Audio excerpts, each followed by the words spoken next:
The baby's eyes unsettled me. It wasn't just the color, hazel like Ellie's, not my own deep brown, but the way they seemed to pierce through me, like they held a truth I wasn't ready to face. I lingered over the crib, the nursery bathed in the dim glow of the lamp, shadows stretching across the pastel-painted walls. My heart hammered in my chest, each beat echoing in the silence. Downstairs, Ellie was humming, carefree, unaware of the storm that churned inside me. How could she not feel it? How could she cradle him, our son, her son, and not sense the lie resting between us? For months I had brushed aside the warning signs. The late-night texts she'd dismiss with a casual work. The time she locked herself in the bathroom, whispering into her phone. I convinced myself it was stress, the demands of motherhood, the endless hours at her law firm.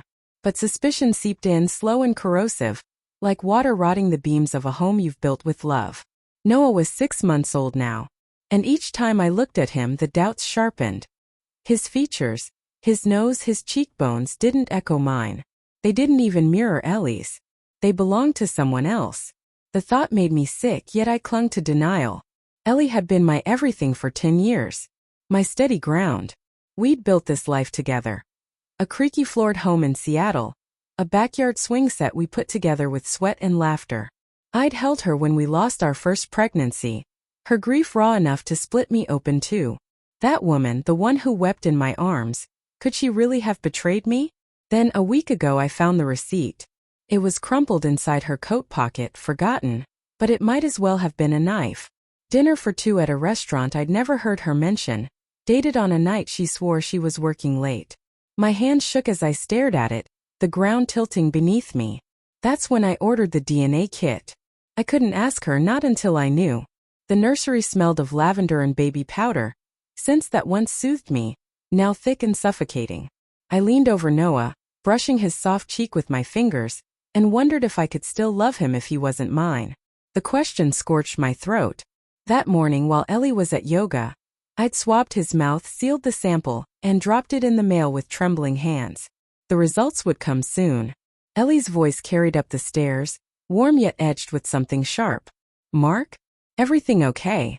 "Yeah," I called back, forcing my voice steady. "Just checking on him." I caught my reflection in the window, hollow-eyed, unraveling. Dinner was unbearable. The scrape of forks against plates filled the silence like static. Ellie kept glancing at her phone, her smile stretched too thin.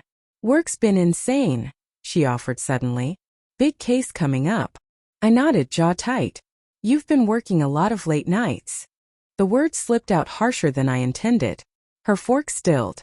"What's that supposed to mean?" "Nothing," I muttered, sipping water, the glass icy in my hand. She let out a laugh, brittle, fragile. "You're imagining things again. You always do when you're stressed." Maybe she was right.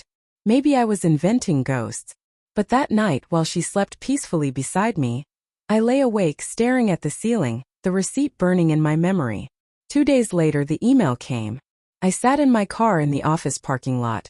Rain streaking the windshield, the world muted. My finger hovered over the screen, afraid to open it. When I finally did, the word struck like a blow. Probability of paternity 0%. I don't remember the drive home. The house was empty, Ellie at work, Noah at daycare. I sat on the couch, laptop open, the truth glowing on the screen. Something inside me fractured. Not just my heart, but the story I'd built about us. Ellie walked in hours later. She froze when she saw me, her coat halfway off, her gaze darting to the laptop. "Mark, what's wrong?" I turned the screen toward her. "Tell me about him." Her face tightened, not with guilt, but with something worse, defiance. "You had no right," she whispered, her voice trembling. "Then explain," I demanded, my voice raw. "Who is he, Ellie? Who's Noah's father?" She sank into a chair, her hands twisting together. "It was a mistake," she murmured. "Just once. With a colleague. I ended it. I thought Noah was yours." I wanted to believe her. God, I wanted to. But the dates, the way she couldn't meet my eyes, they betrayed her. "You thought," I repeated, my voice rising.